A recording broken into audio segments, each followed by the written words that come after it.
오늘 하나님께서 우리에게 주신 말씀을 우리 같이 보도록 하겠습니다.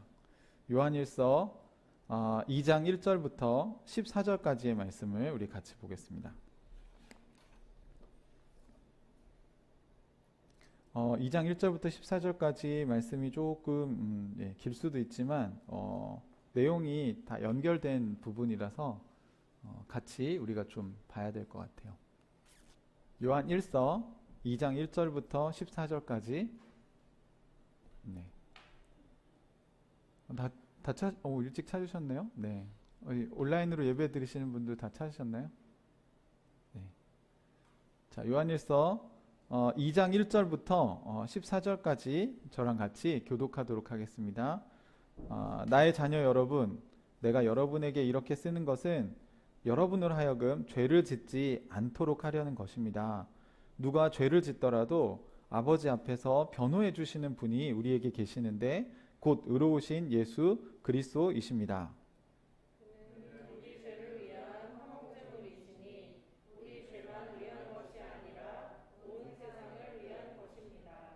우리가 하나님의 계명을 지키면 이것으로 우리가 하나님을 참으로 알고 있음을 알게 됩니다.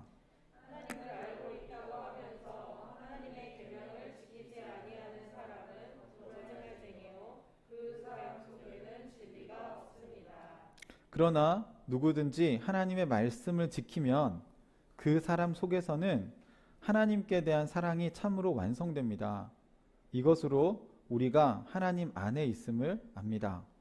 하나님 안에 있다고 하는 사람은 자기도 우리 속에서 사신 것과 같이 마땅히 그렇게 살아가야 합니다. 사랑하는 여러분, 내가 여러분에게 써 보내는 것은 새 계명이 아니라 여러분이 처음부터 가진 옛 계명입니다. 그 옛 계명은 여러분이 들은 그 말씀입니다. 나는 다시 여러분에게 새 계명을 써 보냅니다. 이 새 계명은 하나님께도 참되고 여러분에게도 참됩니다. 어둠이 지나가고 참 빛이 벌써 비치고 있기 때문입니다. 빛 가운데 있다고 말하면서 자기 형제 자매를 미워하는 사람은 아직도 어두움 속에 있습니다. 자기 형제 자매를 사랑하는 사람은 빛 가운데 머물러 있으니 그 사람 앞에는 물과 없습니다. 자기 형제 자매를 미워하는 사람은 어둠 속에 있고 어둠 속을 걷고 있으니 자기가 어디로 가는지를 알지 못합니다. 어둠이 그의 눈을 가렸기 때문입니다. 자녀된 이 여러분, 내가 여러분에게 이 글을 쓰는 까닭은 그의 이름으로 여러분의 죄가 용서함을 받기 때문입니다. 아버지 되니 여러분, 내가 여러분에게 이 글을 쓰는 까닭은 여러분이 태초부터 계신 분을 알고 있기 때문입니다.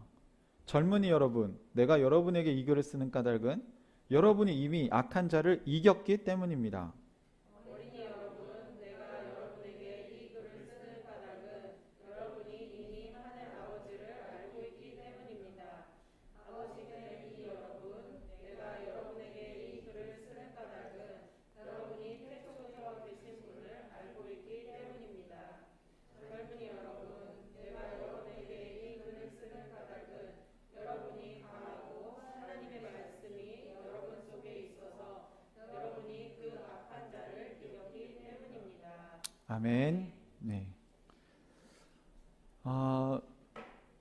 여러분 읽으시면서 느끼셨는지 모르겠는데 우리 요한복음을 다루면서 이야기했던 그 말씀, 또 계명, 또 빛 이런 개념들이 여기 고스란히 다 들어있는 걸 혹시 확인하셨나요? 요한은 요한 공동체 교회에 계속해서 강조해서 이야기하는 게 있죠. 그게 뭐냐면 하나님 나라가 눈에 보이지 않기 때문에 여러분 우리는 하나님 나라를 가본 적이 없죠. 그러다 보니까 이것을 우리가 알고 있는 어떤 쉬운 내용으로 비유를 들어서 설명할 수밖에 없습니다. 그래서 그 당시에 요한이 사역하던 이 1세기의 사람들의 생활을 잘 생각해 보시면 빛과 어둠을 이야기할 때 사람들에게는 어두움과 빛이 너무 확연하게 구분할 수 있는 아주 중요한 예 중에 하나였어요. 그러니까 지금처럼 밤에 깜깜하면 불 켜면 되잖아요. 이렇게 얘기할 수 있는 시절이 아니란 말이죠. 그래서 제가 원래는 이 당시에는 사람들에게 밤이 좋습니까? 낮이 좋습니까? 라고 말하면 다 어디가 좋다고 얘기했을까요? 네, 왜냐하면 낮에만 활동할 수 있었어요. 밤이 되면 활동을 할 수가 없습니다. 다 집에 들어가야 됐고, 예를 들면 산에는 무서운 짐승들이 다니기 때문에 여행객도 그날에는 어디 잠잘 곳을 찾아서 묵어 갈 수밖에 없었어요. 밤은 굉장히 위험한 시간이고요. 아무것도 할 수 없는 시간입니다. 그러니 밤을 사랑하는 사람들은 별로 없죠. 그런데 오늘날은 제가 이 질문을 던지면 낮이 좋아요? 밤이 좋아요? 그러면 왠지 밤이 좋은 것 같아요. 왜? 낮에는 열심히 일하느라 아무것도 못 하잖아요. 그래서 밤이 돼야 자기 자유시간이 찾아오고 친구들하고 놀 시간이 찾아오고 보니까 이 낮의 문화보다 밤의 문화를 더 좋아하는 시절이 돼버렸기 때문에 그러니까 빛과 어두움의 이 비유를 드는 게 우리에게 크게 와닿지 않을 수 있다는 생각이 들었어요. 그러니까 이런 걸 염두에 두고 생각해 보세요. 여기서 말하는 건 그러니까 밤, 낮 이 문제가 아니라 빛이 있느냐 없느냐.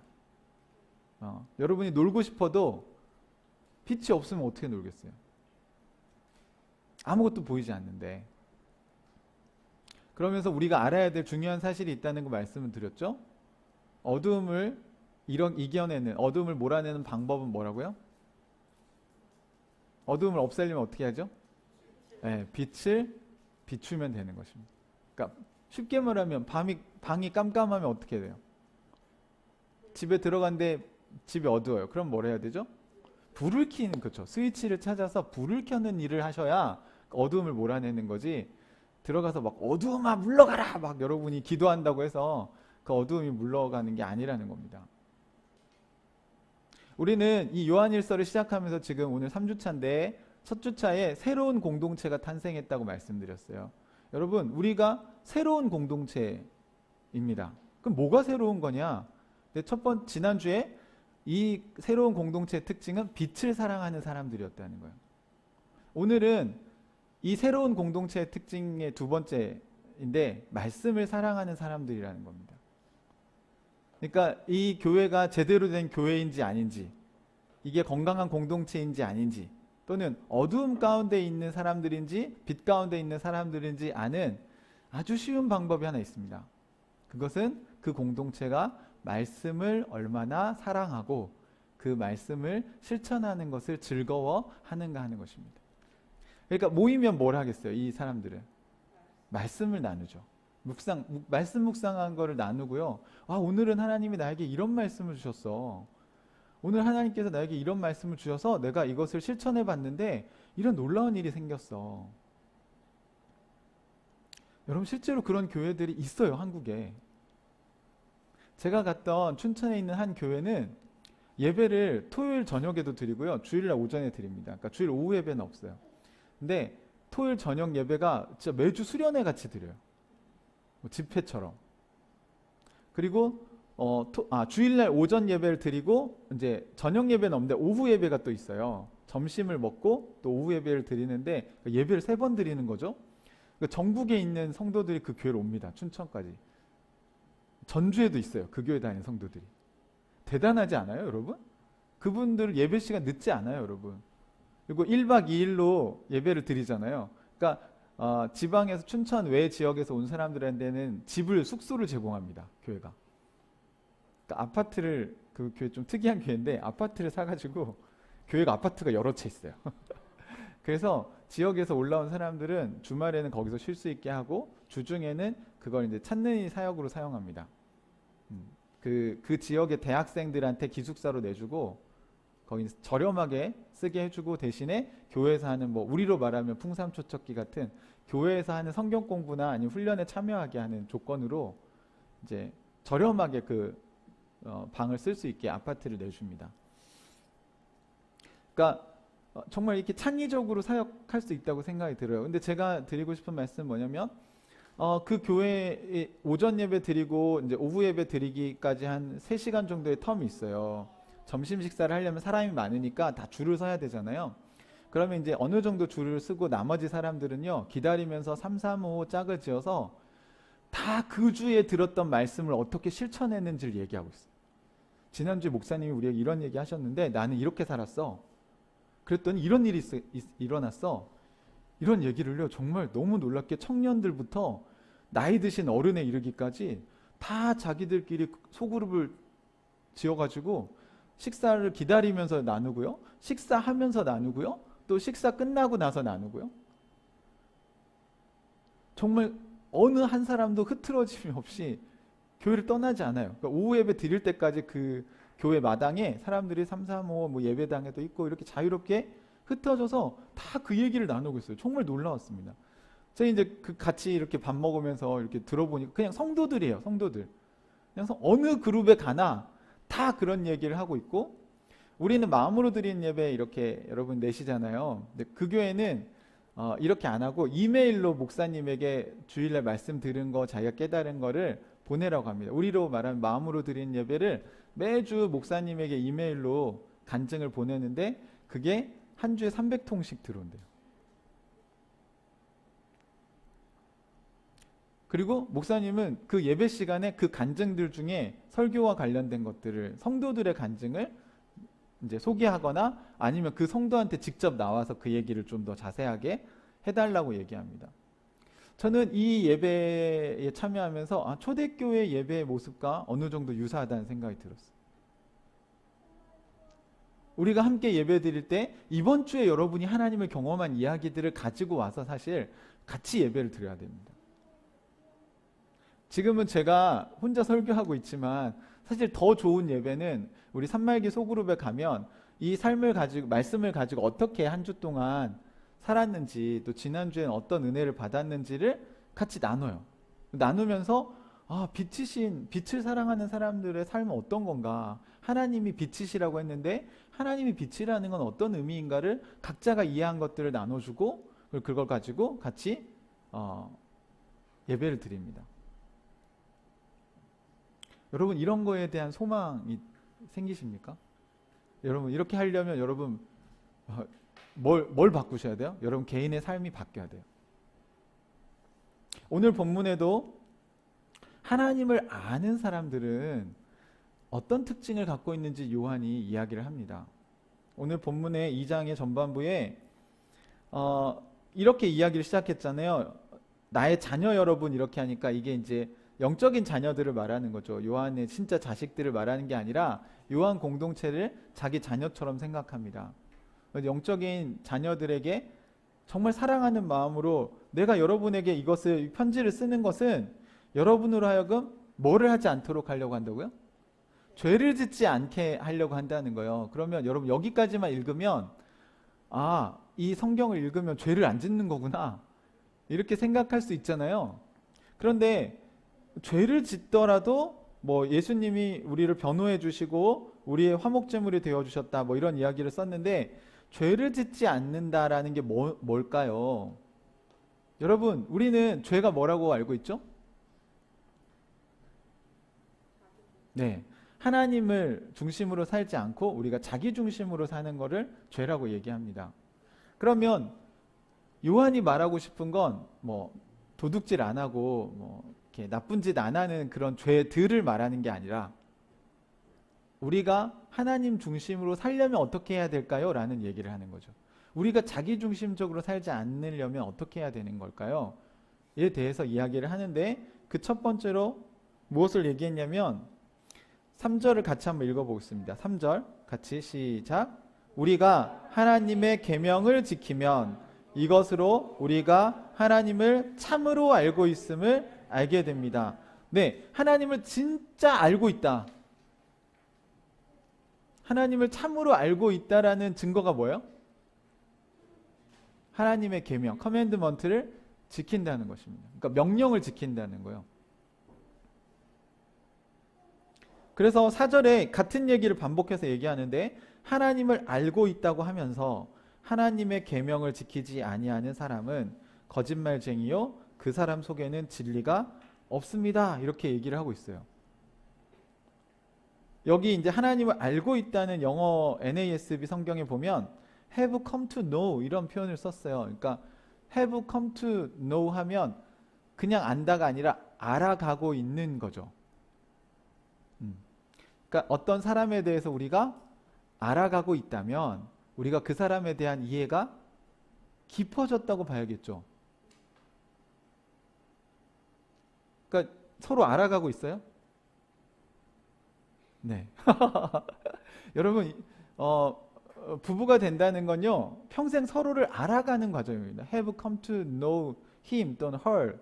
알아가야 돼요. 근데 이 마음을 버리시면 큰일 납니다. 대부분 이렇게 다 안다고 착각을 하거나 또는 포기를 하죠. 네. 근데 자꾸 뭘 포기한 거냐면 상대방을 바꾸려고 하니까 안 되는 거예요, 여러분. 그러니까 have come to change 하면 안 되고 have come to know 그 사람을 자꾸 묵상하고 알아가려고 해야 돼요. 뭘 할 때 좋아하나, 뭘 할 때 싫어하나 그걸 여러분 다 파악하셨으면 그 싫어하는 건 피하시고 좋아하는 걸 가지고 어떻게 그 사람의 장점을 더 극대화시키면서 단점을 보완할 수 있을까를 생각하셔야지. 아니 여러분 기업에서 뭐 그런 거 안 배우시지 않았어요? 그 스왓 분석 이런 거 하면 강점, 약점 뭐 이런 거 할 때 여러분 부부관계 똑같아요. 네, 우리가 부부관계로 들어가면 이상하게 자기중심적이 돼요. 그러니까 자꾸 나한테 맞추라는 거예요. 내 성격 몰라? 내가 이런 거 몰라? 그러니까 이게 죄를 짓는 거라는 겁니다. 성경은 그게 부부관계를 깨트린다는 거예요. 그러니까 하나님 나라, 천국을 자꾸 깨트리는, 우리 삶에서 깨트리는 게 뭐냐면 나한테 맞춰. 내가 세상의 중심이야. 근데 여러분 그럴 수 있나요, 없나요? 우리는 신이 아니잖아요. 우리가 완벽하지 않다는 건 누구나 다 알지 않습니까? 그런데 완벽하지 않은 내가 중심이 되면 어떻게 되겠어요? 마치 이런 것과 같습니다, 여러분. 여러분 3살 뭐 또 5살 아이들이 차를 운전할 줄 아나요, 모르나요? 네, 근데 아이에게 차를 맡기면 어떻게 되죠? 차가 망가지는 건 당연한 거죠. 차가 망가지는 정도가 아니라 아이가 죽을 수도 있다는 겁니다. 여러분의 인생의 운전대에 우리는 신이 아닌데 우리가 앉아서 모든 걸 판단해요. 그럼 여러분의 영혼이 스크래치 나는 정도가 아니고요. 부상당하는 정도에서 깨달으면 낫죠. 근데 영혼이 죽을 수도 있어요. 인생의 운전대를 우리가 쥐고 사실 우리가 뭘 얼마나 압니까? 성경에 대해서 여러분 얼마나 아세요? 네? 인생에 대해서는 얼마나 아세요? 자녀 양육에 대해서 얼마나 아십니까? 이번 한 주간 제가 굉장히 고민을 많이 하고 있는데 저의 한계를 정말 많이 느낍니다. 여러분 사실은 우리 자신도 사랑하지 못하잖아요, 온전하게. 그런데 우리가 모든 관계를 다 잘할 수 있다. 또는 모든 사람에게 사랑받을 수 있다. 또 내가 아이를 정말 잘 키울 수 있다. 우리 부부는 정말 예외야. 행복한 인꼬 부부가 될 거야.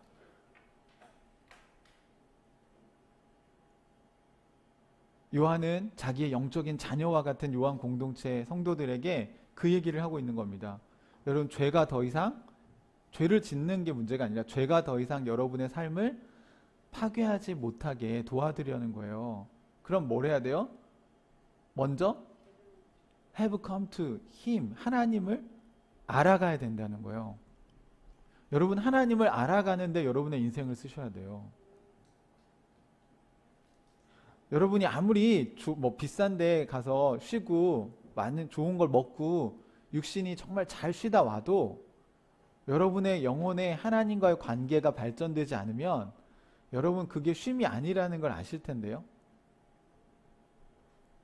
그러면 이제 그게 진짜 좋은 휴가와 좋은 안식이 되었다면 너무 좋았다. 그러면서 힘을 얻어서 일상에서 살아갈 수 있는 에너지가 생겨야 됩니다. 그래, 내가 이 은혜를 받았어. 내가 여기서 쉼을 얻었어. 자, 이제 다시 내 삶의 일터로, 내 전쟁터로 다 출격! 이렇게 돼야 되는데 대부분 휴가를 다녀오면 어떻게 되냐면 또 휴가 가야 되는데. 그러니까 전쟁은 대충 해요. 또 휴가 가야 되는데. 그것만 바라보고 살아요. 언제 또 여행 가지 돈 모아서. 여러분 이게 얼마나 웃긴 거냐면요. 여러분 자 눈을 떠보세요. 자 어둠 가운데 자 빛을 제가 얘기해드릴게요. 권투 선수가 링 위에 가서는 권투는 대충 해요. 에이 귀찮아 죽겠네. 빨리 가서 쉬는 시간 종 울리면 나 가서 쉬어야겠어. 그러면 링 위에서 어떤 일이 벌어질까요? 처참하게 얻어 터질 수밖에 없어요. 지금 자기가 뭐하러 링 위에 올라가고 자기가 어떤 사람인지를 잃어버린 거예요. 권투 선수잖아요. 지금 경기하러 온 거 아닙니까? 그런데 어떻게 해요? 링 위에서 경기할 때는 너무 힘들고 지치고 나 모르겠다 이렇게 하다가 네. 땡 울리면 쉬러 가자 그래서 막 쉬어. 그 쉬는 시간을 위해 경기에 올라가는 권투 선수가 어디 있습니까? 사랑하는 형제자매, 오늘 뒷부분에 영적 전쟁에 대한 이야기도 요한이 얘기하는데 여러분이 왜 깨어진 세상에서 고통 가운데 살아가냐면 이 주객이 전도돼서 그런 거예요. 오늘날의 젊은 친구들은 여행을 위해서 돈을 모으고 여행을 위해서 뭐 쉼을 위해서 정말 맛집 가려고 열심히 일하나 봐요. 아니 뭐 나쁘지 않아요. 그런 게 필요하죠. 그런데 그게 아니에요, 여러분. 그냥 내가 돈 번 것 중에 그냥 맛집도 가는 거고 내가 돈 번 것 중에 일부를 내가 여행을 통해서 리프레시 할 수 있는데 쓰는 거지 쉬는 시간을 위해서 수업 시간에 들어가는 건 아니라고요. 반대여야죠, 여러분. 잘 쉬었다가 수업 시간에 수업을 잘 들으려고 쉬는 거예요. 권투 선수가 중간에 쉬는 이유는 다음 경기를 잘 하기 위해서 쉬는 겁니다. 그리고 들어와서 뭐예요? 감독이 코치가 와가지고 막 야, 너 1라운드 때 이렇게 했으니까 자 2라운드 때는 이렇게 해야 돼. 상대 선수가 이렇게 하더라. 그거 듣고 다음 라운드에 들어가려고 하는 거잖아요. 맞죠? 그 다음 라운드에서는 그 감독이나 코치가 한 말을 잘 들어야 돼요? 안 들어야 돼요? 잘 들어야죠. 잘 들어야죠. 안 들으면 또 어떻게 해요? 1라운드처럼 또 깨지겠죠. 이기려면 감독이나 코치의 말을 들어야 되는 거예요. 오늘 그 얘기를 요한이 앞부분에 하고 있는 겁니다. 하나님을 알아가는 사람들은 하나님이 하신 말씀을 어떻게 한다고요? 지킨다고요. 살아보니까 인생에 계속 얻어 터져. 그럼 뭐가 문제가 있구나. 이거 어떻게 바꿔야 되는 거지? 이번 주에 한 형제가 저한테 말씀 묵상을 오래 쉬었더니 말씀 묵상이 잘 안 된다고 저한테 문자를 보냈어요. 제가 마음의 여유를 좀 가지고 다시 이렇게 하나님 안에 뭘 이렇게 자꾸 알아내려고 하기보다는 좀 여유를 가지고 좀 평안을 먼저 좀 회복했으면 좋겠다. 그리고 말씀을 오랫동안 안 보다 다시 보면 힘든 거 맞다. 왜냐하면 사람도 오래 안 만나다가 다시 만나면 관계가 어때요? 네. 매일 만나는 사람 같지 않잖아요. 어색한 게 당연한 거죠. 그리고 영적으로도 여러분 운동도 계속 하다가 하는 건 문제가 없지만 몇 주만 쉬어보세요, 여러분. 다시 하려면 어때요? 돼요, 안 돼요? 안 돼요. 저도 이렇게 뭐 복근 운동 우리 한 적 있잖아요, 올해. 그 달엔 정말 열심히 했거든요. 근데 또 쉬니까 이제 다시 힘들어요. 막 30개, 50개 하다가 이제 다시 10개 하는 것도 힘들어져 버렸어요. 왜요? 쉬었잖아요. 말씀 묵상엔 중독이 안 된다니까요, 여러분. 저절로 영성은 왜 저절로 된다고 생각하세요, 여러분? 시간과 에너지를 투자하지 않고 어떻게 영성이 저절로 훈련이 됩니까? 그거는 밥 안 먹어도 우리 애가 잘 클 거라고 얘기하는 것과 같아요. 사랑하는 형제자매 여러분, 하나님을 알아간다는 건요, 하나님을 제대로 인정하는 것도 포함되는 겁니다. 그러니까 우리가 좋은 의사를 만나면 첫 번째는 그 의사의 말에 무조건 따르지 않죠. 그 의사가 진짜 좋은 의사인지 알아봐야죠. 그죠? 이 과정을 거치지 않고 여러분의 인생을 던지는 건, 몸을 거기다 맡기는 건 어리석은 일입니다. 첫 번째는 뭘 해야 돼요? 그 의사에 대해서 알아봐야 돼요. 아니 여러분 아이들 학원 보낼 때도 이 학원이 어떤 학원인지 또는 선생님이 어떤 사람인지 알아보지 않아요? 알아보시죠? 알아봤는데 여러 주변의 엄마들의 간증도 들어보고 그리고 정보도 다시 검색해서 다 파악해보고 가서 수업도 한번 구경해보고 한 다음에 결론을 내죠. 그 다음에 어떻게 해요? 진짜 여기 전문가가 맞구나? 수업을 정말 잘하시네? 그러면 그때 우리 아이를 맡기는 겁니다. 그 다음에는 그 의사나 선생님이 하는 이야기를 여러분 들어요, 안 들어요? 잘 듣죠. 그 얘기하는 거예요. 여러분이 하나님을 안다면, 진짜 안다면, 알아가고 있다면 알수록 하나님 진짜 너무 멋진 분이다. 진짜 신이네. 성경을 보니까 이럴 때 인생은 이렇게 살아야 되는 거구나. 내가 고민하고 있는 문제들의 답이 다 여기 있네. 그러면 성경을 보죠. 그리고 그 성경에 있는 말씀을 나에게 적용하는 게 어렵지 않아요.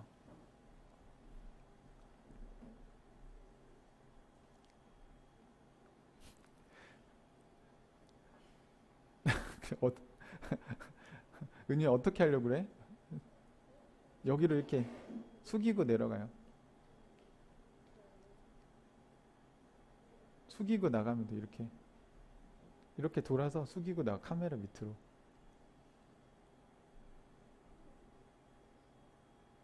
아니면 신발 벗고 넘어가든지.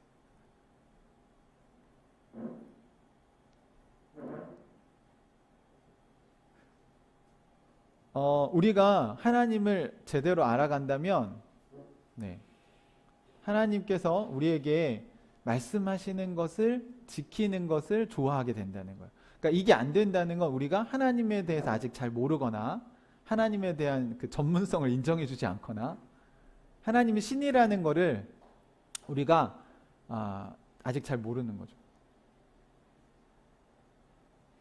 여러분, 그래서 우리가 신앙생활이 왜 어디에서 우리가 좀 뭐가 잘못됐냐면, 하나님은 우리를 지옥 안 가고 천국 가게만 해주는 그 역할, 우리가 죽었을 때 우리의 영혼을 천국 가게 해주는 그 역할만 해주는 구원자로 믿고, 그냥 평상시에는 그냥 우리 일상을 살 때는 그분이 우리의 삶에 개입하신다거나 우리의 삶에 소통하신다거나 그런 거에 대해서는 별로 바라지 않는, 또는 그런 거에 대해서 가능하다고 생각하지 않는 신앙생활을 우리가 살고 있다는 겁니다. 이게 구원파적인 신앙이에요.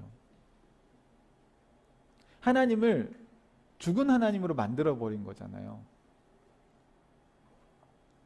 하나님 살아계신 분이시죠. 하나님 어떤 분이신지 우리가 제대로 안다면 우리가 그분의 말씀에 순종하는 게 어렵지 않아요. 그런데 여러분이 순종하기 어렵다는 것은 그분이 어떤 분이신지 아직 잘 모르는 거예요.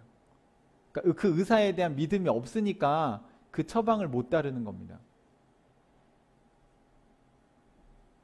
여러분이 어떤 친구가 조언을 해주면 그 친구의 조언을 잘 따른다는 건 뭐예요? 그 친구를 믿는다는 거예요. 근데 친구의 조언을 안 받는 건 뭐예요? 그 친구를 안 믿는 거죠. 에이, 네가 뭘 알아. 속으로는 네가 뭘 알아. 안 하는 거예요. 제가 여러분에게 어떤 조언을 해드렸을 때 성도들이 삶이 바뀌는 사람이 있고 바뀌지 않는 사람이 있어요. 차이는 뭘까요? 제가 한 이야기에 대한 신뢰가 다른 거예요. 그러니까 관계는요, 그 삶을 보면 알 수 있어요. 여기도 마찬가지죠. 하나님을 진짜 아는 사람들은 하나님의 말씀을 어떻게 해요? 지키는데 최선을 다한다는 거예요. 물론 이제 이 계명이라고 번역된 단어가 여러분이 이제 계명하면 이게 뭐지? 10계명 이런 게 생각이 나죠. 이렇게 뭐 하지 말라, 뭐 해라, 뭐 이렇게. 그러니까 이게 죽어 있는 말씀이잖아요. 계명이라고 하면 그 어떤 규칙들이고, 규칙이 살아서 우리에게 뭘 얘기해 주는 건 아니잖아요. 그러니까 이 글로 기록된 규칙과 이거 잘 이해하십시오. 글로 기록된 규칙과 그 다음에 이거를 기록한 사람과의 소통, 이 두 가지가 같이 일어나는 게 기독교 신앙입니다. 무슨 말인지 이해되시나요? 글로 기록된 성경과 이 성경을 기록하신 하나님이 살아계시잖아요.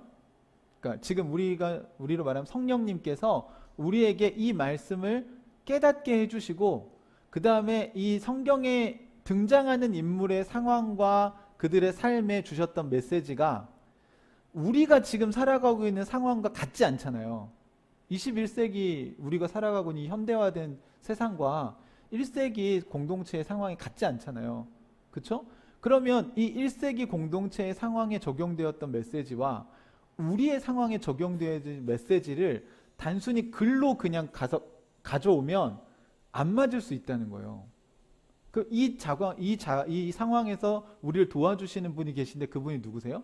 성령님이시라는 거예요. 여러분 지금 요한복음 묵상하실 때 예수님이 떠나시면서 제자들에게 내가 성령을 너에게 보내겠다. 그 보혜사 성령이라는, 이 보혜사라는 단어가 카운셀러 또는 티처 또는 가이더 이런 식으로 번역될 수 있는 단어거든요. 그러니까 인도자 또는 우리를 상담해 주시는 거, 마음의 문제는, 또 우리에게 모르는 건 가르쳐 주시는 분.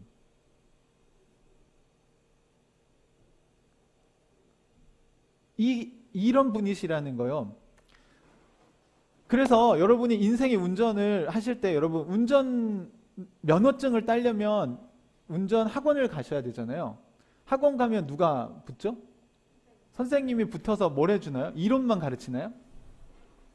아니죠. 뭐 이론은 당연히 빨간불이면 가면 안 되고 뭐 정지선은 뭐고 여러분 글로 된 걸 배우시잖아요. 이론을 배워요. 그렇지만 그걸로 면허증이 나오나요? 아니죠. 그 다음 뭘 해야 돼요? 실습을 해야 되죠. 실습할 때 옆에 타고 어떻게 해요? 알려주잖아요. 그죠? 그럴 때 그분이 알려주는 대로 해요? 안 해요? 그러니까 여러분이 처음엔 잘 안 되죠. 그 알려주는 대로 잘 안 되잖아요. 근데 안 되는 걸 계속 고집을 하나요? 아니면 바꾸려고 애를 쓰나요? 바꾸려고 애를 쓰죠. 그래야 운전을 잘할 수 있죠. 맞죠? 똑같은 거예요, 여러분. 여러분이 자기중심적이라고 하는 건 인생의 운전대를 계속 내가 쥐고 있는 거예요.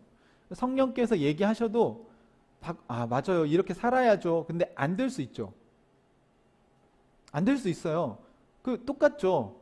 그런데 시간이 지났는데 여전히 10년째 운전 연습 중이야.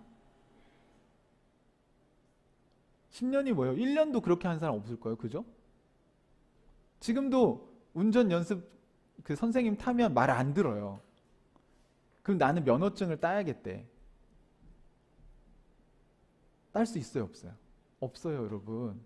하나님 나라는 하나님의 말을 잘 듣는 사람들이 가는 곳이에요. 그러니까 그 하나님의 권위를 인정하는 사람들이, 하나님을 왕으로 인정하는 사람들이 가는 곳이에요. 그냥 선생님 정도가 아니고 그냥 왕이에요. 전권을 가진 왕이에요. 그냥 왕이 죽으라고 하면 죽고 살라고 하면 사는, 그걸 인정할 정도로 하나님을 신뢰하는 겁니다. 주인이잖아요, 주인. 그렇죠? 그러니까 우리가 예수님을 영접한다는 건 우리의 인생의 전권을 그분에게 드리는 거예요. 다만 여러분 우리가 이제 큰 차이 없어 보이는 건 찾는 이들과, 찾는 일도 자기중심적으로 살고 우리도 자기중심적으로 살았는데 우리는 선생님이 생긴 거지. 그래서 우리는 우리가 원하는 대로 할 수도 있고 선생님이 시키는 걸 할 수도 있죠.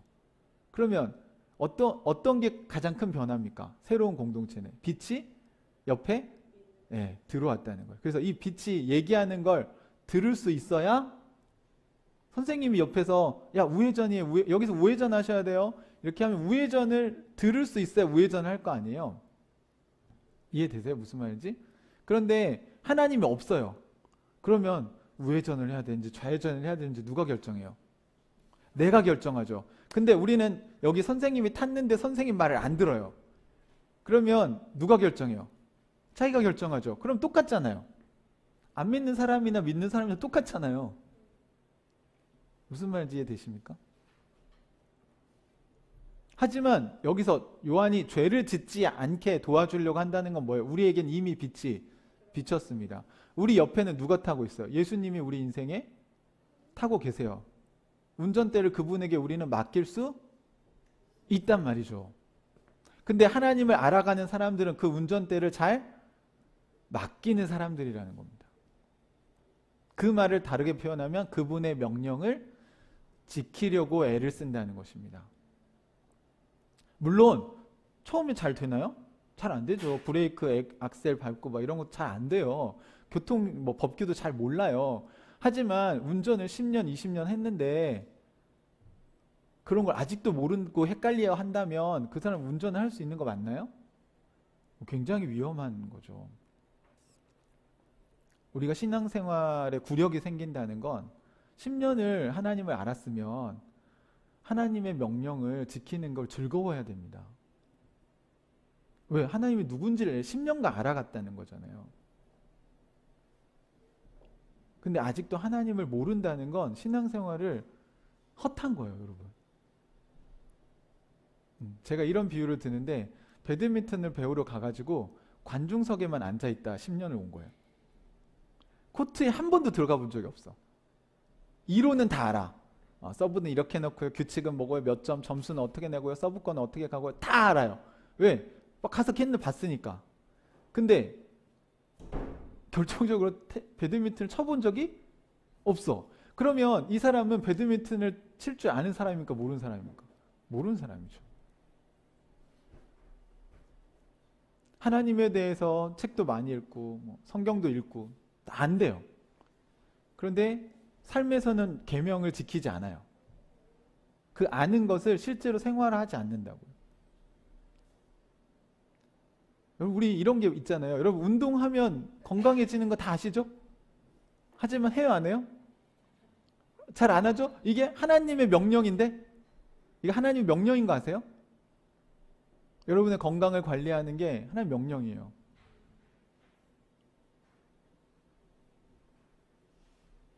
네. 하나님은 영적인 얘기는 하시지 왜 육적인 얘기를 하십니까? 아니에요, 여러분. 하나님은 우리의 삶 전체에 관심 있으세요. 여러분 잘못 알고 계신 거예요. 성경을 이렇게 자꾸 로마서만 보시지 마시고 더 많은 내용이 있는 구약이 훨씬 많잖아요. 먹고 사는 문제에 관심이 많으세요, 그분은. 사회가 어떻게 돌아가는지 관심이 많아요. 나라가 어떻게 돼야 되는지에 대한 관심이 많으시다고요. 전쟁은 어떻게 해야 되는지, 자원의 배분은 어떻게 일어나야 되는지, 부의 배분은 어떻게 일어나야 되는지, 어떻게 해야 이 마을이 다 행복하게 살 수 있는지 하나님 관심이 많아요. 그 구약에 그 얘기들이 정말 많이 나와 있어요. 근데 우리가 잘 안 읽죠. 그래서 잘 모르는 겁니다. 그러니까 중요한 건 밸런스가 무너졌다는 거예요. 균형을 잡으셔야 돼요. 그러면 새로운 계명이 뭔가? 계명을 지키는 거라고 했는데 이 계명이 저는 명령이라고 했으면 좋겠어요. 명령은 들어도 되고 안 들어도 되는 건가요? 군대에서 명령은 어때요?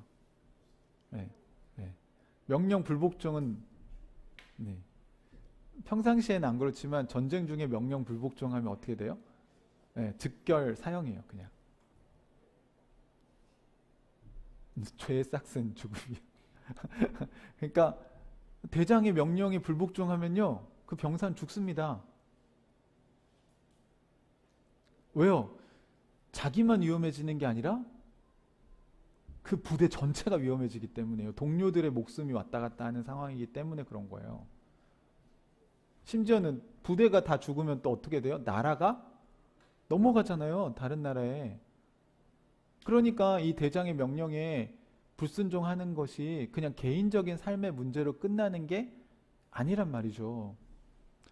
마찬가지 여러분, 이 새로운 명령, 일단 명령이라는 거에 여러분 좀 무게를 좀 회복하셨으면 좋겠어요. 포스트 모던 사회가 되면서 권위에 대해서 무조건 반항하는 게 좋은 것처럼, 그게 자유인 것처럼 이 세상은 얘기하는데, 그거는 그렇게 해야 될 게 있고 하지 말아야 될 게 있어요, 여러분. 우리가 저항해야 될 악한 권위가 있고요, 우리가 따라야 될 선한 권위가 있어요, 여러분. 근데 이거를 싸잡아서 무조건 막 권위에 저항하는 게 자유야, 그거는 여러분 속고 계신 거예요. 사랑하는 형제자매 여러분, 우리가 순종해야 될 이 좋은 권위를 회복해야 됩니다. 하나님의 명령은 선한 것입니다. 그리고 그 명령을 제대로 여러분이 소통될 수 있게, 해석해낼 수 있게 여러분이 올바른 신학을 가지고 있어야 돼요. 올바른 신학과 신앙을 갖고 계셔야 돼요. 그거 신학교가란 얘기가 아니에요. 말씀 묵상하란 얘기예요. 제가 하고 싶은 얘기는 매일매일 여러분이 읽는 성경이 쌓여서, 여러분 우리 교회에서 지금 사도행전 했고 누가복음 했고 또 요한복음 하고 있고 지금 제가 요한일서 또 강의하고 있잖아요. 그럼 여러분 이렇게 하면서 성경을 하나하나 여러분이 여기 이런 내용이 있구나, 여긴 이런 내용이 있네, 그러면 다른 성경을 이해할 때 이해가 쉬워질까요, 어려워질까요? 쉬워지죠. 그런데 여러분이 이런 조각들을 모으지 않으면 하나님의 계명을, 말씀을 지키려고 해도 이게 어떤 상황에서 어떻게 지켜야 되는 거지? 이게 선명하지 않은 거예요. 이번 주에 한 형제는 저에게 그 얘기를 해줬어요. 자기가 살면서 우리 교회에 와가지고 저랑 성경 공부하면서 이 선악의 기준이 선명해져 가는 게 너무 좋다는 거예요.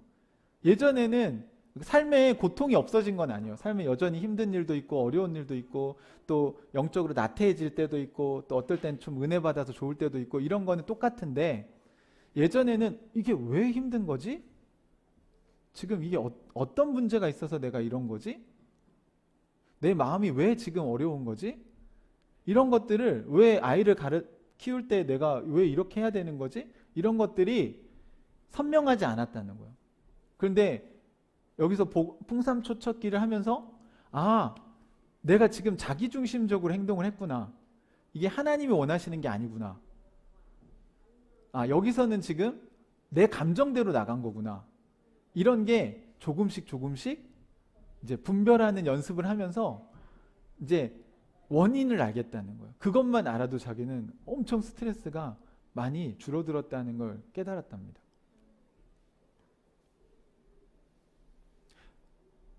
왜 신앙생활을 해야 되는지를 안 거예요. 왜 하나님이 선악의 기준인지를 안 겁니다. 여러분, 그냥 하나님 선악의 기준이죠. 이렇게 하는 거 모르는 거예요. 그건 하나님이 여러분이 아이를 혼내야 될 상황인지 아니면 용서해 줘야 될 상황인지 그때 하나님이 뭐라고 얘기하시는지를 들을 줄 알아야 이게 선악의 기준이 선명해진 거예요. 그 다음에 내 마음이 왜 힘든지 이게 힘들어 해야 될 일인 건지 아니면 힘들어 하지 말아야 될 일인 건지 이게 내 욕심 때문인지 아니면 하나님이 주신 그 애통하는 마음인지 다른 거죠.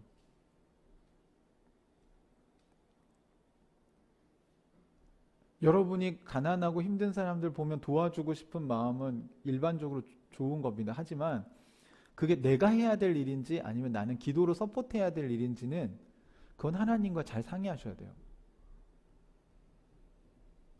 우리 보통 흔히 보내는 선교사, 가는 선교사 뭐 이렇게 동역을 얘기하잖아요. 마찬가지입니다, 여러분.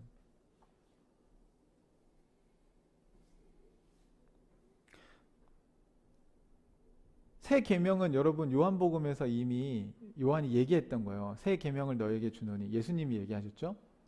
내가 너희를 사랑한 것 같이 너희도 서로 사랑하라. 그러면 이로써 너희가 내 제자인 줄을 알리라. 여러분, 새 계명은 우리가 이미 다 알고 있습니다. 어떻게요? 예수님께서 제자들을 사랑하신 것처럼 우리도 어떻게 하라고요? 서로 사랑하라고. 그 계명을 요한교회 공동체는 이미 알고 있어요. 그러면서 이제는 새 계명이 아니라 여러분에겐 처음부터 가진 옛 계명이라고 한 게 이거는 예수님이 하신 것과 맥락이 다르죠. 왜냐하면 요한 공동체는 이미 새 계명, 예수님이 주신 이 새 계명이 알고 있어요, 이미. 그래서 이 새 계명은 하나님께도 참되고 여러분에게도 참됩니다. 그러면서 어둠이 지나가고 참빛이 벌써 비치고 있기 때문입니다. 그리고 9절 10절 같이 읽어볼까요? 시작. 빛 가운데 있다고 말하면서 자기 형제자매를 미워하는 사람은 아직도 어두움 속에 있습니다. 자기 형제자매를 사랑하는 사람은 빛 가운데 머물러 있으니 그 사람 앞에는 올무가 없습니다. 라고 이야기를 했습니다. 여러분, 너무 쉽지 않아요? 빛 가운데 있는 사람은 형제자매들을 어떻게 한다고요? 사랑한다고요. 어두움 가운데 사람은 형제자매들을 미워한다고요. 사랑하지 않아요. 그러면 자 보세요. 하나님은 빛이라고 했고요. 그럼 빛 가운데 있는 것은 하나님을 사랑하고 형제자매들을 사랑하는 삶이라는 게 요한이 하고 있는 단순한 이야기인 거예요. 반대로 하나님은 사랑이시다라고 이제 요한이 얘기할 거고 요한 1서에 있어요. God is light라고 했지만 God is love라고도 얘기했단 말이죠. 그러면 하나님이 우리 안에 있다는 건 뭐가 우리 안에 있다는 거예요? 사랑이 우리 안에 있다는 거예요. 그러면 그 사랑으로 누굴 사랑해요? 네. 하나님도 사랑하고 내 자신도 사랑하고 이웃도 사랑하고 세상도 세상 이야기도 우리가 아마 다음 주쯤 다루게 될 것 같은데 세상을 사랑해야 될 세상이 있고요. 우리가 미워해야 될 세상을 분별해야 됩니다. 그러니까 그걸 잘 세속적인 것과 우리 그냥 이 객관적 물질 세계, 피조 세계, 더 월드는 하나님이 만드신 거잖아요. 이건 우리가 당연히 회복시키고 또 우리가 치유해 나가야 될 대상이고요.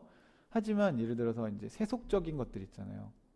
그러니까 쾌락을 극대화시킨다거나 물질을 극대화시킨다거나 또 인정받는 걸 극대화시킨다거나 그래야 된다. 막 권력을 극대화시킨다거나 이런 것들은 우리가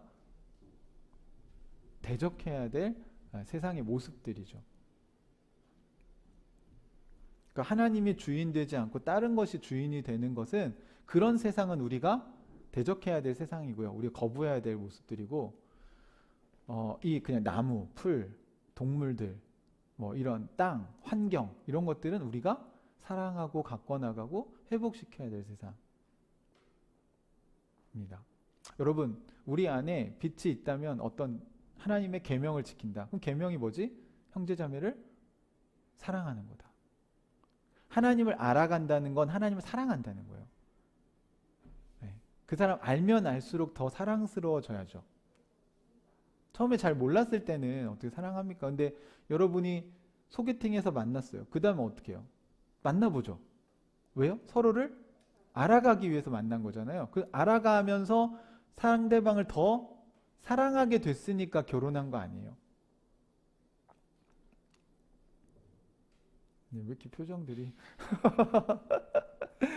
사랑하니까 결혼을 했잖아요. 그러면 끝난 게 아니라고요. 거기서 끝! 이렇게 한 게 구원파적인 믿음이라고요. 예, 결혼을 했으니까 이제 얼마나 좋으면 같이 살겠어요. 예? 데이트하다 헤어지기 싫어서 같이 사는 거 아닙니까? 그쵸? 예, 이럴 때 아멘을 하셔야 돼요. 그래서 이제 같이 살게 됐으니까 서로 더 알아갈 수 있게 된 거잖아요. 근데 왜 거기서 알아가기를 포기하냐고요. 신앙생활이 그래서 여러분 마찬가지인 거예요. 아니 예수님 영접하고 교회 나오면 그 다음부터 하나님을 더 알아가야 되는데 하나님 알아가기를 포기한 것 같은 거예요. 아, 구원 받았네, 됐네. 나 결혼했어, 이제 됐지? 그 딴 여자 만나러 가고 딴 남자 만나러 가요? 그럼 그 결혼이 어떻게 되겠어요? 부부관계가 천국이에요, 지옥이에요? 지옥이 되죠. 그 다음부터 맨날 싸울 거 아니에요. 이제 어디 갔다 왔어? 누구 만났어? 여러분 어떻게 그렇게 삽니까? 왜 그렇게 살아요? 우리 신앙생활이 행복해야 되지 않을까요? 교회 나왔는데 서로 사랑해야죠. 여기서 뭘 경쟁하고 뭘 누가 인정받고 이게 뭐가 중요해요? 네? 한번 생각해 보세요. 여러분 애들 준우하고 한나가 서로 막 경쟁하고 싸우고 막 거기서 누가 더 인정받고 내가 엄마의 사랑을 더 받을 거야 막 이렇게 하면 기뻐요? 아니면 그냥 이 오빠와 딸이 이렇게 사이좋게 오손도손 서로 도와주고 행복하게 지내는 게 좋아요. 그 성경이 있잖아요. 형제 자매가 서로 우리 형제가 연합하여 동거함이 어찌 그리 아름다운고. 그게 아버지의 마음인 거예요. 부모의 마음인 거예요. 그러니까 우리가 서로 사랑하려고 하고 우애 있게 살고 막 형님 동생 막 하면서 이렇게 잘 지내면 하나님 보실 때 어때요? 얼마나 행복하시겠냐고요.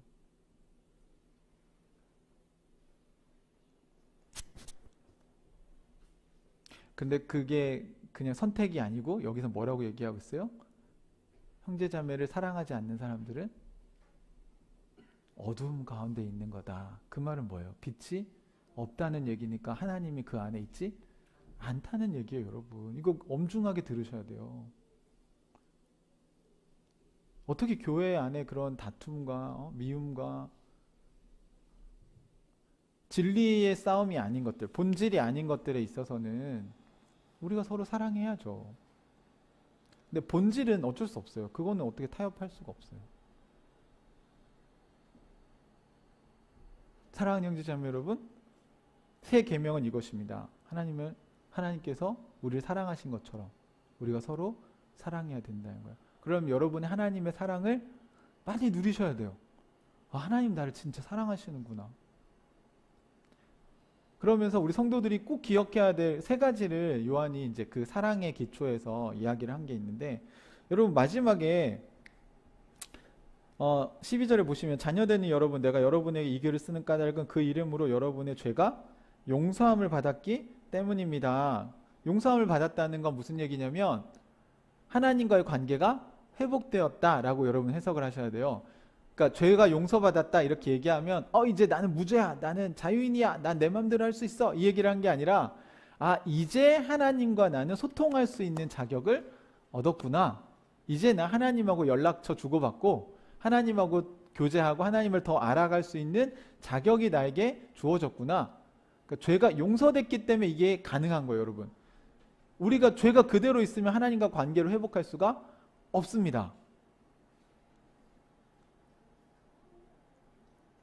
무슨 말인지 이해되시나요? 친구가 여러분에게 죄를 지었어요. 근데 이거를 회개하지 않고 관계가 회복될 수 있나요? 없죠. 그러면 하나님께서 먼저 우리에게 상처를 받으셨는데 우리가 배신했잖아요. 그분을 무시하잖아요. 신을 무시하고 살잖아요. 그렇죠? 우리 예수 믿는 우리도 자꾸 그 자기중심적으로 하나님 생각 안 하고 살잖아요. 매 순간 주님을 떠올리시나요? 어떤 문제를 결정할 때마다 이거 주님이 원하시는 건 뭐지? 네, 이게 쉬지 않고 기도하는 거거든요. 근데 그거를 생각을 우리가 그냥 깜빡하면 놓쳐버리지 않아요? 네, 어느 순간 우리 감정과 어느 순간 우리가 하고 싶은 대로 하고 있잖아요. 본능적으로. 그죠? 그거를 빨리 캐치하고 이렇게 살면 안 되지. 이게 그리스도인이라는 거죠. 맞아, 나 결혼했지, 나 이 여자 만나면 안 되지, 이렇게 되는 게 정상 아니에요? 맞아, 우리 집에 내 애들이 있지, 우리 애들도 내가 맛있는 거 사줘야지, 뭐 이렇게 돼야 되는 거 아니에요? 돈을 나를 위해서만 쓸 수 있나요? 그건 결혼한 걸 지금 인지를 못한 거예요. 맞죠? 내가 아빠면, 남편이면 아빠와 남편의 역할을 책임지고 할 수 있어야 되지 않겠어요? 그게 정상적인 거 아닙니까? 하나님과의 관계에서도 우리가 하나님과 관계를 맺었다면 이 관계에 대해서 우리가 좀 책임질 줄 알아야 돼요, 여러분. 그래서 우리가 기억해요. 죄가 용서받았다는 건 하나님과 이제 관계를 맺을 수 있게 됐다. 그래서 여기 보면 세 가지 대상을 나눴어요. 아버지, 젊은이, 어린이. 그래서 여기 보시면 아버지 되니 여러분, 내가 여러분에게 이 글을 쓰는 까닭은, 이 말이 반복돼서 나오거든요. 왜 썼다고 나오죠? 여러분이 태초부터 계신 분을 알고 있기 때문입니다 라고 얘기해요. 그러니까 모르는 게 아니라는 거죠. 누가 있다는 거, 창조주가 계시다라는 거를 아는 사람들이라는 거예요. 두 번째, 젊은이들에게 뭐라고 얘기했습니까? 내가 이 글을 쓰는 까닭은 여러분이 이미 악한 자를 이겼기 때문입니다 라고 얘기합니다. 이건 영적으로 승리했다라는 거죠. 그리고 어린이들한테 뭐라고 얘기합니까? 내가 여러분에게 이 글을 쓰는 까닭은 여러분이 이미 하늘 아버지를 알고 있기 때문입니다. 그러니까 알고 있기 때문이라고 얘기하죠. 그러니까 이미 이 사람들은 뭐예요? 구원받은 사람들은 찾는 이가 아니고 찾은 이잖아요. 그러니까 뭘 찾았어요? 아버지, 어른들은 태초부터 계신 분을 신이 이 세상의 시작점이 하나님이시지 라는 걸 알고 있다는 거고, 젊은 친구들은 영적인 싸움에서 악한 영들을 어떻게 했어요? 이겼어요. 그리고 세 번째로 어린이들에겐 하늘 아버지를 알고 있는 거라고 얘기를 했습니다. 이게 보니까 이게 육체적으로도 이렇게 구분할 수 있는데 영적으로도 이렇게 구분할 수 있겠더라고요. 그러니까 육체적으로는 왜 그러니까 부모들한테는 왜 태초부터 계신 이를 아는 걸 강조했냐면, 이거 꼭 알아야 되는 건데, 부모는 이제 지도자가 됐잖아요. 그러니까 이 당시에 아버지라고 하면 어른이 된 거거든요. 그러니까 어른들은 권위를 갖게 돼요. 자발적으로, 자연적으로. 그쵸? 아이들에게 권위를 갖고 책임자가 됐잖아요. 그러니까 리더가 된 사람들은 반드시 누굴 기억해야 돼요? 네. 자신의 리더가 있다는 걸 기억해야 돼요. 그래야 겸손해집니다. 그리고 내가 다 리더로서 이끌지 않아도 누가 나를 이끌어 주세요? 태초부터 계신 분이 우리를 이끌어 주신다는 걸 알아야 돼요. 그래야 그 자녀와 그 리더를 따르는 사람들이 행복해집니다. 그래서 권위자들은, 리더가 될 사람들은 누굴 알아야 돼요? 태초부터 계신 분이 있다는 걸 기억하고 겸손해져야 돼요. 그게 축복이라는 겁니다. 두 번째, 젊은 친구들은요. 젊은 친구들의 가장 큰 이슈가 뭡니까? 젊은 친구들의 가장 큰 이슈는 전 딱 두 가지인 것 같더라고요. 제가 청년 사역 오래 했잖아요. 두 가지예요. 이성교제와 진로. 이성교제와 진로를 할 때 여러분, 악한 영들이 그 사람의 인생을 망가뜨릴 수 있는, 아주 유혹할 수 있는 좋은 시기입니다. 그죠? 그래서 만났다 헤어지고 만났다 헤어지고 만났다 헤어지고 이러면 사실 좋을 것 같지만, 만났다 헤어지고 많이 한 친구들 있어요, 옆에 혹시? 네, 그 친구들 보면 어때요? 잘 살아요? 그 경험이 많아서 되게 잘하나요? 제가 보니까 쉽지 않은 것 같은데. 또 그 유혹이 또 있지 않을까? 부부가 되고 나서도. 그러니까 이성교제를 너무 많이 그러니까 하면 상처를 받아요, 사실. 사람을 내가 믿었는데 그 사람으로부터 버림을 받으면 상처를 받죠. 근데 이게 반복되면 사람에 대한 불신이 생길 수밖에 없어요.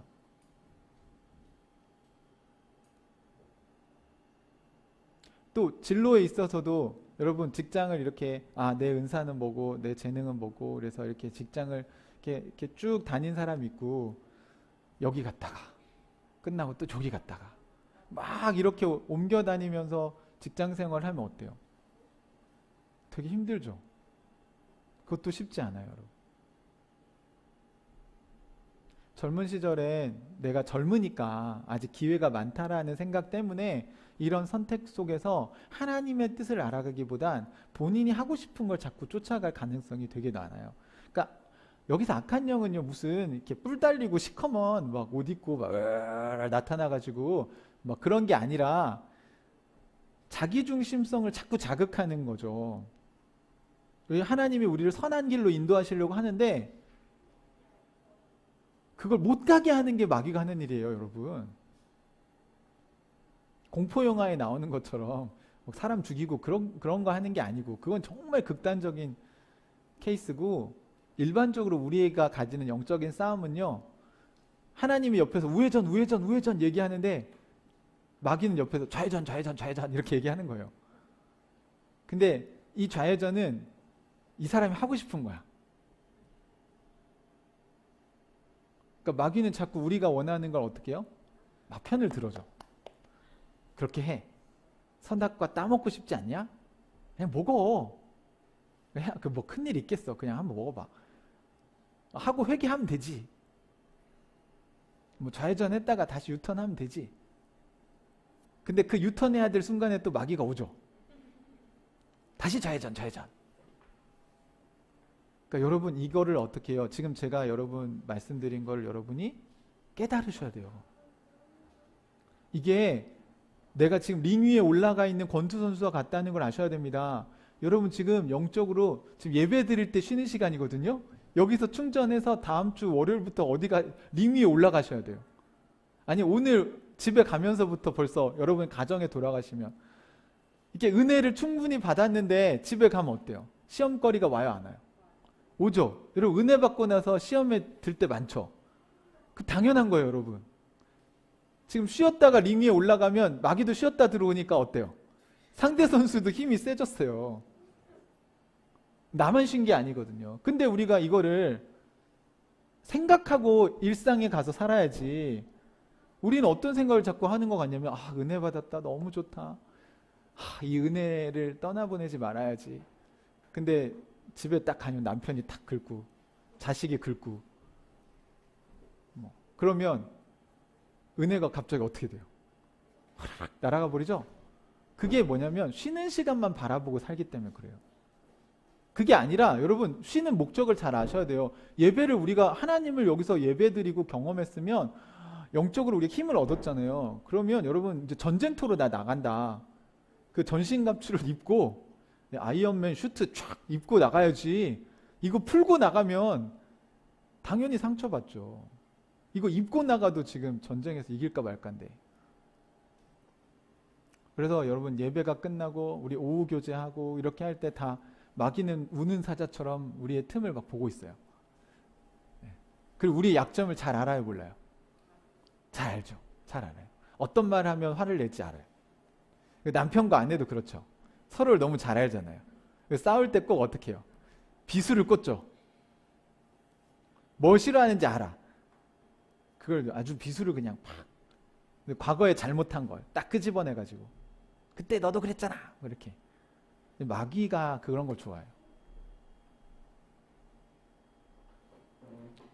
젊은이들에게 악한 영을 이들은 뭘 했다고 하죠? 이겼다고 얘기하잖아요, 여러분. 그러니까 영적인 싸움에서 여러분은 무슨 경험이 있으셔야 돼요? 승리한 경험이 있으셔야 돼요. 어린이들에겐 그냥 하늘 아버지가 있는 것만으로도 그들에겐 큰 축복입니다. 좋은 부모를 만나면 아이들에게 어떤 축복이 주어질까요? 네, 그렇죠. 좋은 부모 아래서 아이가 자란다는 건 아마 저는 인격적인 사랑을 받는 게 제일 큰 것 같아요.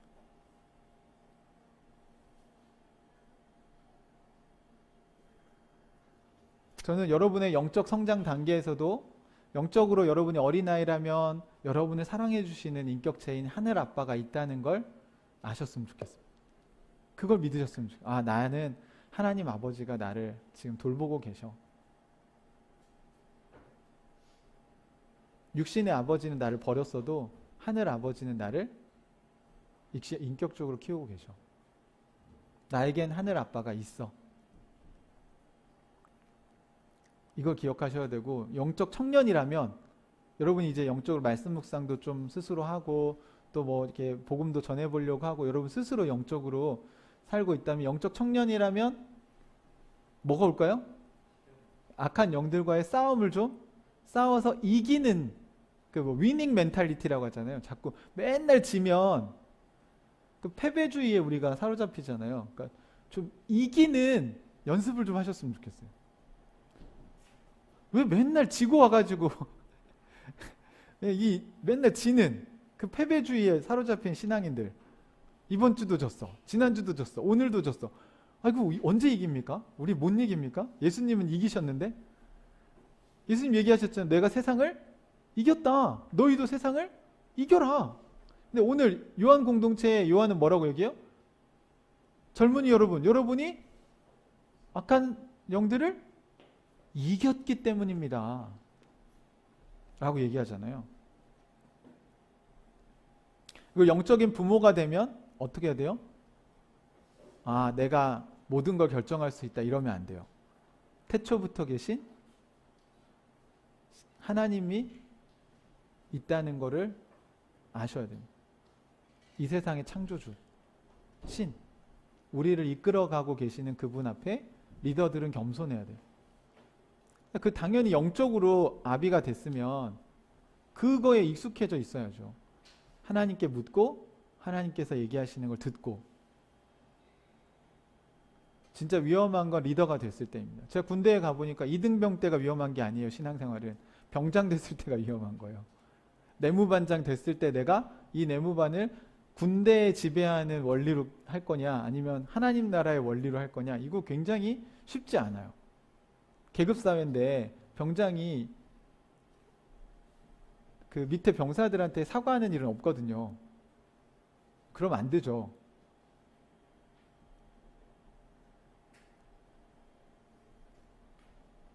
하지만 우리에게는 하나님이 우리를 이끌고 가신다라는 겸손함이 있으면 여러분이 자꾸 거짓과 위선으로 권위를 세우는 게 아니라, 그렇잖아요. 약간 가부장적이고 권위적인 데서 우리가 잘하다 보면 연약함을 감춤으로써 자기의 권위를 내세우려고 하는데, 그게 아니라 여러분 진정성이 있고 인격적인 리더를 만나면 우리가 그 존경하지 않아요?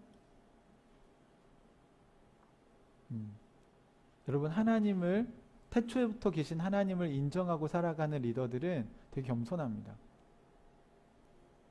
그리고 분별력이 있습니다. 그리고 맞는 것과 선악을 구분할 줄 압니다. 좋은 아버지가 여러분 부모가 되시려면 태초부터 계신 하나님께서 여러분의 삶을 이끌고 가시는 선한 목자 되신 그분이 있다는 것을 꼭 기억하십시오. 그분이 여러분의 아이들을 여러분보다 더 사랑하십니다. 저는 보면 하나님이 여러분을 저보다 더 사랑하신다는 걸 알 것 같아요. 어젯밤에 제가 12시부터 1시까지 배가 너무 아파가지고 정말 식은땀이 정말 이런 것도 처음 경험했고 갑자기 그 얼마 전에 있었던 그 장염 트라우마가 생기면서 내일 설교 어떻게 하지? 이제 막 이 두려움이 되게 몰려오기도 했고 원인을 모르겠는 거예요. 왜 그런지. 근데 이렇게 배가 많이 아픈 것도 정말 오랜만이었어요. 정말 몸에서 땀이 막 식은땀이 나는데 1시간 동안 고통 가운데 있다가 기도하기 시작했습니다. 하나님, 이거 저 어떻게 해야 됩니까? 이거 왜 이런 겁니까? 내일 예배 드려야 되는데 저 어떻게 합니까?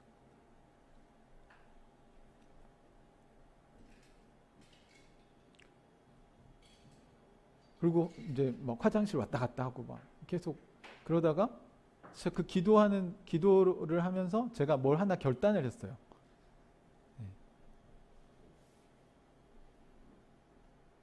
제가 아무튼 이번 한 주가 지난 한 주간 좀 힘든 게 있었거든요. 근데 결단을 하고 나서 너무 신기하게 배가 안 아픈 거예요. 그리고 뭐 감사의 기도가 막 나오기 시작하는 거예요. 저는 잠을 못 잘 줄 알았어요, 이제.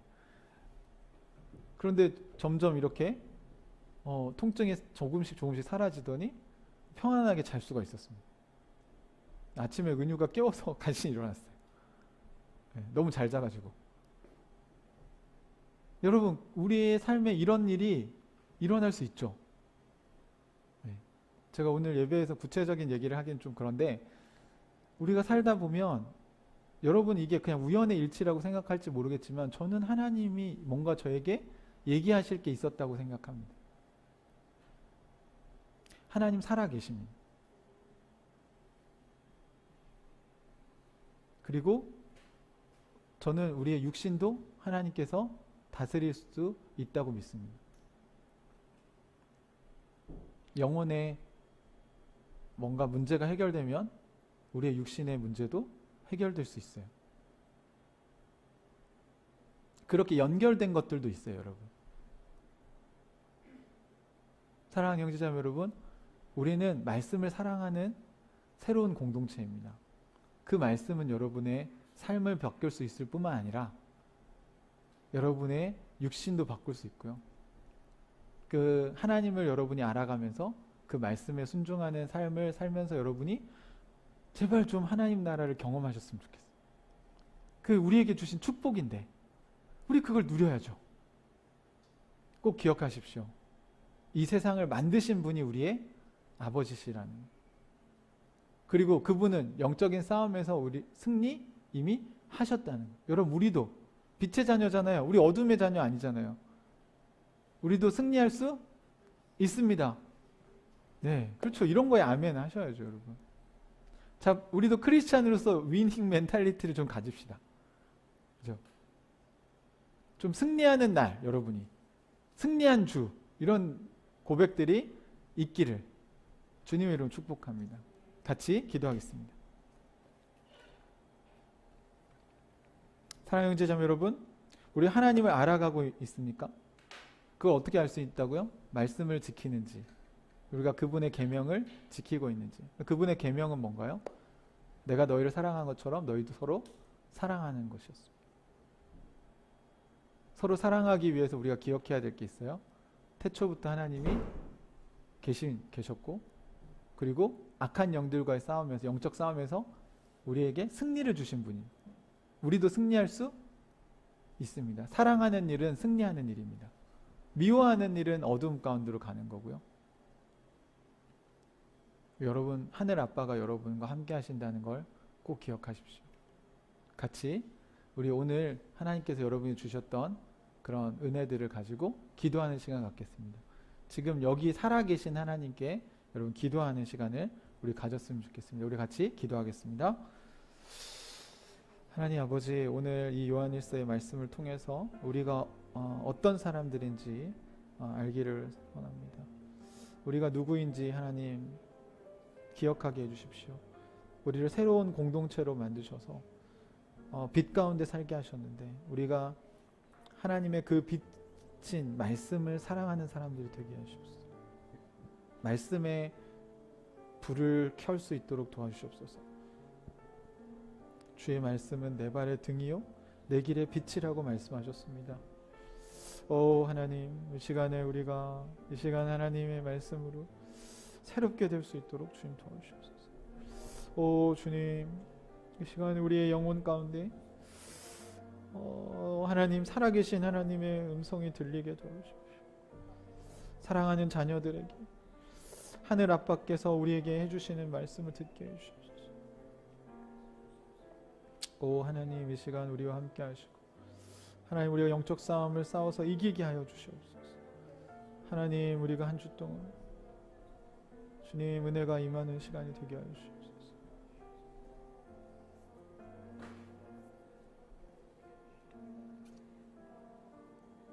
우리 오늘 한 가지만 더 기도했으면 좋겠습니다. 여러분, 교회를 세워가는 일은 정말 힘듭니다. 여러분, 이게 돈이 없어서 힘든 게 아니고요, 영적인 싸움 때문에 힘들거든요.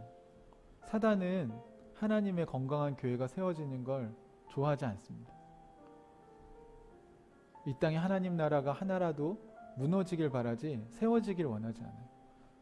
여러분, 우리 이 하나님 나라를 세워가는 일에 우리를 하나님 부르셨다는 거 너무 영광스럽지 않습니까? 이번 주에 저희가 수련회 캠프를 기획하고 있는데 저 안에 막 걱정이 많습니다.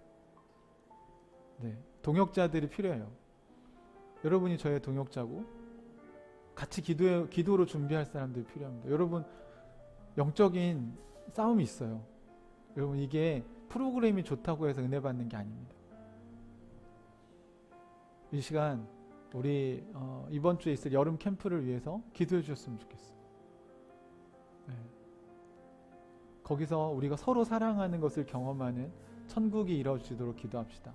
또 아픈 사람이 없도록 기도했으면 좋겠습니다. 또 참여하는 모든 이들이 여기서 하나님 나라를 경험하는 시간이 되게 해달라고 여러분 같이 이 시간 기도로 나아갔으면 좋겠습니다. 우리 같이 기도하겠습니다.